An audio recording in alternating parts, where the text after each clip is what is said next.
నేటి సమాజంలో ఎవరు చూసినా, ఏ వ్యక్తి చూసినా, ఏ పని చేయాలనుకున్నా సరే ముందుగా మనకెంత మిగులుతుంది అండి, చేసేది గోరంతా, మిగిలేది కొండంత అని చూస్తూ ఉంటారు. కానీ 100కి లేకపోతే 1,00,000కి ఒకరు ఇద్దరు ఉంటారు. తాను ఏం చేసినా రెండో కంటికి తెలియకుండా, ఏమీ ఆశించకుండా కొండంత చేసినా గోరంతగానే చెప్పుకునే వాళ్ళు కొందరు ఉంటారు. ఆ కోవ చెందినటువంటి వ్యక్తి ఉండి నియోజకవర్గం ఆకివీడు పట్టణంలో ఉన్నారు. ఆయన పేరే దేవరపల్లి వెంకటరమణమూర్తి గారు, డివి రమణమూర్తి గారు అంటారు ఆయన్ని. ఆయన ఒక రిటైర్డ్ ఇరిగేషన్ ఆఫీసరు అయినప్పటికీ కూడా రిటైర్ అయిపోయిన తర్వాత ఇంట్లో కూర్చుని శుభ్రంగా హాయిగా తింటూ, లేకపోతే పేకాటో, లేకపోతే ఇంకోటి ఆడుకోకుండా, లేకపోతే సామాజిక సేవ కార్యక్రమాలలో తెలుగులో ఆయన చెప్పారు. సామాజిక న్యాయ వేదిక అంటూ కూడా ఆయన ఒక రిజిస్టర్డ్ సంస్థని స్థాపించి దాని ద్వారా తనకు శక్తి కొలది సేవ చేస్తూ ముందుకు వెళ్తున్నారు. రూపాయి లాభం లేకుండా సేవ చేయడానికి గల కారణాలు ఏంటి, అసలు ఆ సేవాభావాలు ఎవరిని చూసి ఆయనకి అలవర్చుకున్నారు, అసలు సేవ చేయడానికి ప్రధాన ఉద్దేశం ఏంటి, ఇరిగేషన్ డిపార్ట్మెంట్లో ఉన్న అపరితపలు ఏంటి, లేకపోతే ఇరిగేషన్ డిపార్ట్మెంట్లో నాటి నుండి నేటి వరకు కూడా నూతన ఉద్యోగస్తులు ఎందుకు నియమించలేదు, అదేవిధంగా ప్రస్తుత రాజకీయ పరిస్థితులపై ఆయన అడిగి మరిన్ని విషయాలు తెలుసుకుందాం. నమస్తే అండి రమణమూర్తి గారు. ఒక ఇరిగేషన్ డిపార్ట్మెంట్లో చేసి రిటైర్ అయిన ఒక ఆఫీసర్గా రిటైర్ అయిన మీరు, అంటే ఏ ఉద్యోగంలో చేసినా, ఏ వ్యక్తి చూసినా సరే ఆ రిటైర్ అయిపోయిన తర్వాత శుభ్రంగా ఏ క్లబ్కి వెళ్ళి పేకాటో, లేకపోతే ఇంకోటి ఆడుకుంటారు, లేకపోతే ఇంకోటి కూడా సరదాగా ఎంజాయ్ చేస్తారు. కానీ మీరు ఆ అన్నిటికీ దూరంగా ఉంటూ వచ్చిన పెన్షన్ డబ్బులు కూడా సరిపోతున్నా లేదో నాకు తెలియదు, కానీ ఆ వచ్చిన పెన్షన్ డబ్బులు కూడా సేవా కార్యక్రమాలు ఖర్చు చేస్తున్నారు. అసలు ఈ సేవా కార్యక్రమాలు అలవర్చింది మీకు ఎలా అలవర్చారు, ఎవరు అలవర్చారు, ఎవరిని చూసి మీరు ఇంప్రెషన్ పొందారు ఒకసారి? అంటే నేటి యువతకు కూడా వక్ర మార్గంలో నడుస్తున్నారు. ఆ వక్ర మార్గంలో కాకుండా ఈ విధంగా నడవాలి అని కొంతమందికి మీలాంటి వాళ్ళు ఆదర్శం కావాలని ఈరోజు మిమ్మల్ని ఎంటర్ చేస్తున్నాం. అంటే మీకు సేవా కార్యక్రమాలు అలవర్చుకోవడానికి ప్రధాన కారణం ఏంటి, కారకులు ఎవరు? నేను చాలా కష్టపడి చదువుకొని వచ్చానండి. చాలా పూర్ ఫ్యామిలీ నుంచి వచ్చాను. నాన్నగారు అమ్మగారు కష్టపడి చదివించారండి.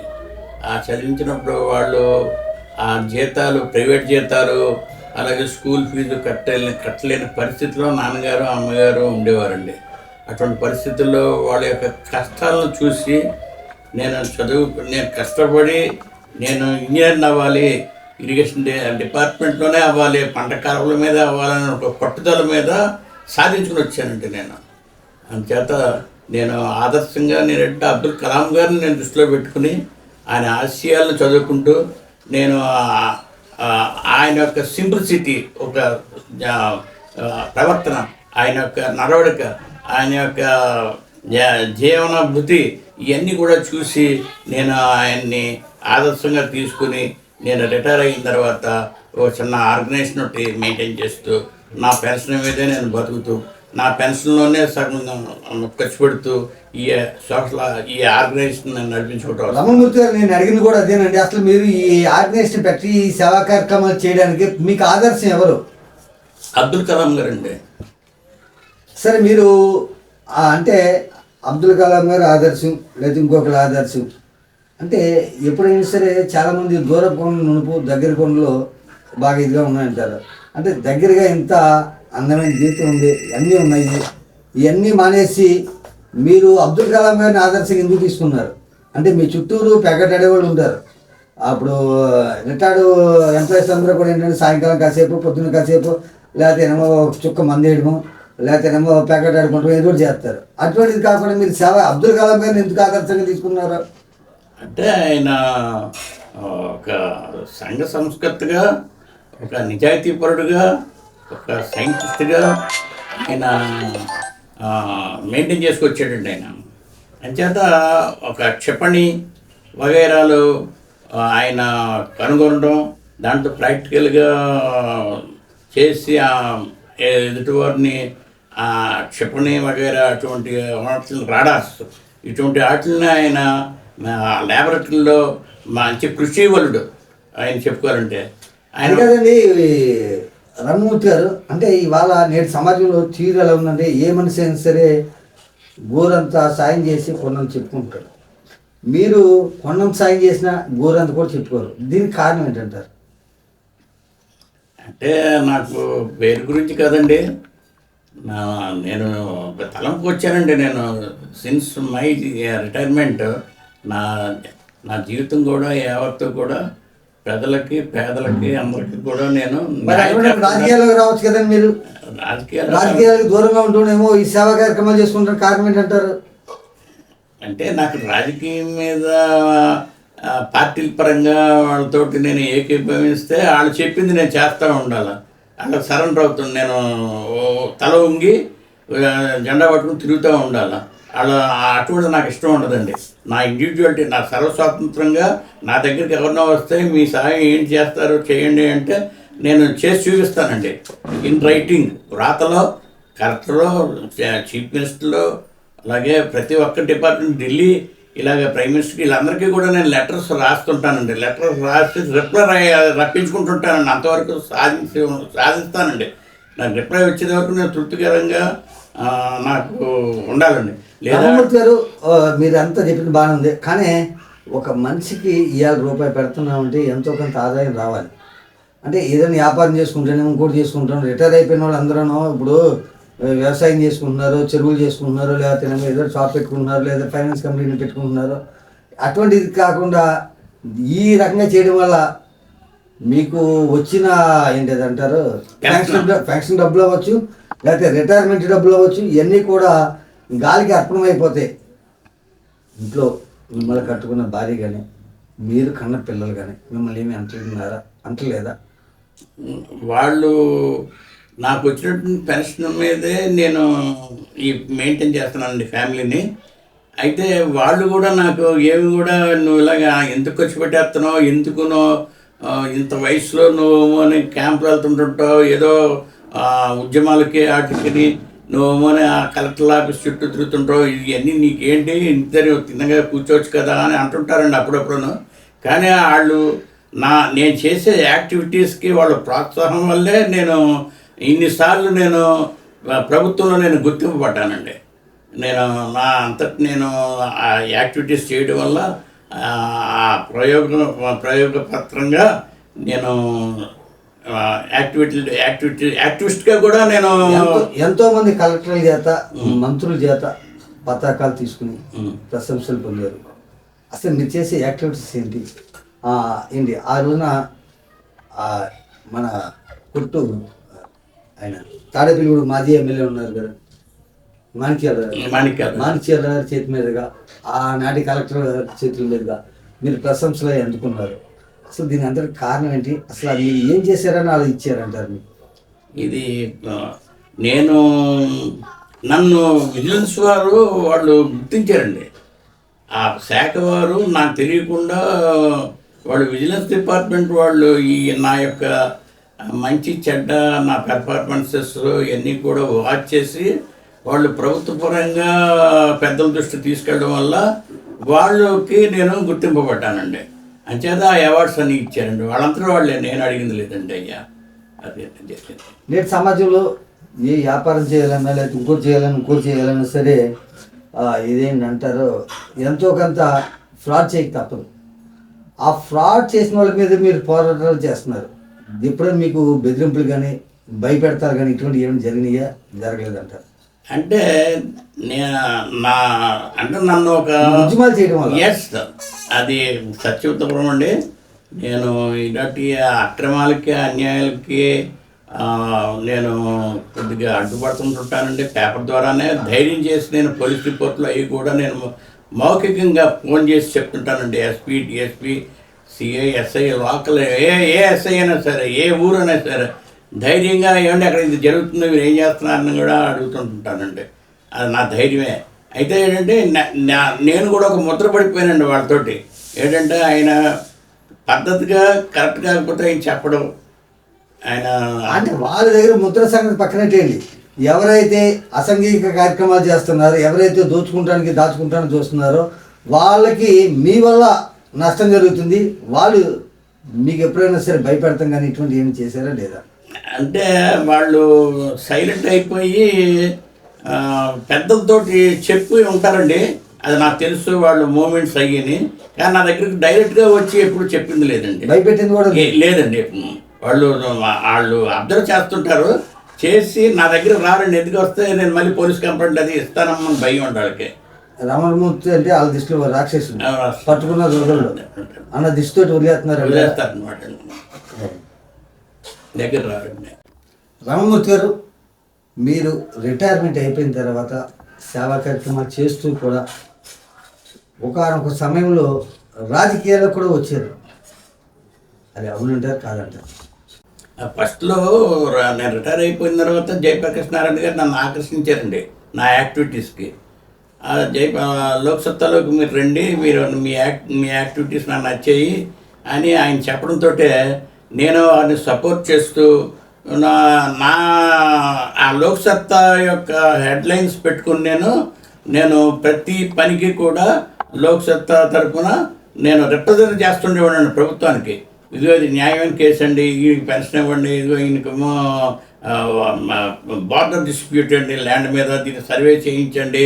ఈ సర్వే మా పని ఉద్యోగస్తుల మీద కూడా నేను యాంటీగా కూడా చెప్పేవాడిని అండి. కలెక్టర్ గారి దగ్గరికి, జాయింట్ కలెక్టర్ గారి దగ్గరికి, వీళ్ళందరి దగ్గరికి వెళ్ళి ఈయన పనికిరాడండి, మాకు ఉండకూడదండి అని కూడా చెప్పి కొత్త వాళ్ళని నేను ట్రాన్స్ఫర్ చేయించి అలాగే నా ఉద్యమంలో నా పని అయ్యే విధానంలో ఒక నిజాయితీ ఆఫీసర్లను నేను పోస్టింగ్ చేయించుకుంటూ ఉండేవాడిని అని చెప్పి ఈయన చెప్పింది కరెక్టే అని కూడా వాళ్ళు పెద్ద అధికారులు కూడా నన్ను గుర్తించి నేను చెప్పిందే చేసేవారండి. వాళ్ళు న్యాయం చేసేవారు. ఈయన మంచిదే చెప్పాడు, చేద్దామని చేయించేవారండి. నేను అనుకున్నటువంటి ఉద్యమాల్లో ఈ వృద్ధాప్య పెన్షన్ కానీ, వితంతు పెన్షన్ కానీ, ఫ్యామిలీ డిస్ప్యూట్స్, వయోవృద్ధులు గొడవలు, ఇవన్నీ కూడా ఎన్నెన్నో రిజిస్ట్రేషన్ అన్యాయంగా వయోవృద్ధులకి ఆస్తులు రాయించేసుకుంటే బిడ్డలు తరివేస్తుంటే నేను అమ్మని అడ్డుపడి ఆ రిజిస్ట్రేషన్స్ క్యాన్సిల్ చేయించి మళ్ళీ వాళ్ళకి వెనక్కి పేరెంట్స్కి ఇప్పించేవాడండి. అలాగే ఆశ్రమాల్లో నేను జాయిన్ చేయించేవాడండి వయోవృద్ధుల్ని. ఇటువంటి ఇష్యూస్ అన్నీ కూడా నేను సాధించినట్లో కొన్ని ఉన్నాయండి. అదే నాకు. రామమూర్తి గారు, మీరు రిటైర్మెంట్ అయిపోయిన తర్వాత రిటైర్మెంట్ తీసుకున్న వెల్ఫేర్ అసోసియేషన్కి కూడా మీరు అదే రిటైర్మెంట్ అయిపోయిన ఉద్యోగస్తులకి వాళ్ళు ఫంక్షన్ రావట్లేదు లేదా ఇది కానీ వాళ్ళకి కూడా మీరు ఇది చేశారు. ఆ యూనియన్ కూడా మీరు ఏదో ఆర్గనైజ్ సెక్రటరీగా ఉన్నారు. అట్లా అప్పుడు జరిగిన రిటైర్మెంట్ అయిపోయిన వ్యక్తులకి, అంటే ఒక ఉద్యోగస్తులు రిటైర్మెంట్ అయిపోయిన తర్వాత సకాలంలో ఎందుకు అందదంటారు అలాగే ఫంక్షన్ లేకపోతే రిటైర్మెంట్ డబ్బులు? పెన్షనర్స్కి వాళ్ళు ఏంటంటే ఆఫీసర్లను గట్టిగా నిలదీసి అడగలేరండి. వాళ్ళు రిటైర్ అయిపోయిన వాళ్ళు ఈ సబ్ ట్రెజరీ ఆఫీసర్లనే, ఆ గుమస్తాలని వాళ్ళనే. ఎందుకంటే వాళ్ళకు ఉండే లుసుకులు వాళ్ళకు ఉంటాయి. ఏం కిరికిలు పెడతారో తొందరగా ఎవరు వాళ్ళకి అడిగిందలు ఎంత ఇవ్వాలి, ఇలాంటివన్నీ కొన్ని మీకు తెలియదేం కాదు. డిస్ట్రిక్ట్ ట్రెజరీ ఆఫీసులో పనిచేసే వాళ్ళు కూడా ఉద్యోగస్తులే కదండి. వాళ్ళు రిటైర్మెంట్ అయినా లేకపోతే వాళ్ళ పిల్లలకి ఏదైనా సర్టిఫికేట్లు కావాల్సి వచ్చినా లేకపోతే ఇంకోటి చేయాలన్నా ఇప్పుడు ఇంకో ఎంప్లాయ్ చేయాలి కదా. అటువంటి ఎంప్లాయీస్ కూడా ఏంటి ట్రెజరీ ఆఫీసర్లు